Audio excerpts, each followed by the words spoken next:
what are all these focus point options on your camera and when would you use them? So basically, your camera has focus points stretched around your viewfinder and it's trying to figure out what it is you want in focus, or you're trying to tell it what you want in focus, and it works on this basis. So all cameras have a full area of autofocus points that are bristling to figure out what you want. And older cameras maybe only have 7 or 9. Newer cameras maybe have 50. And what they're trying to do basically is they're trying to guess on this basis. The biggest nearest thing is probably what most people in a social scenario are looking for. The person, the group, the chair, the tree, the car. So it's quite simple. Newer cameras, AI technology is coming in where if the tree is nearer but a person is slightly behind the tree, they're going to go with that. They want the person. So facial recognition will allow them to see the face and focus on it. So you need all those focus points to be able to do that. So on this camera here, you can see that I have an AF area mode. Basically, that's your focus points. How many of them are going to be engaged. So for flowers and individuals, I have a single focus point. And then I have a variable focus point group for sports photography. And then I also have just wide area, the one I mentioned, which is basically everything is bristling to see what it was you want in focus. Now, all cameras will also have an ability to have a single focus point in operation.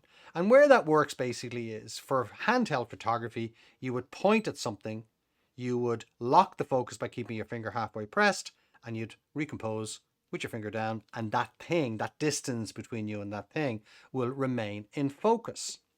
Now, when you're locked down on a tripod, that's actually quite hard to do. So we also have an ability to choose any other focus point that we want.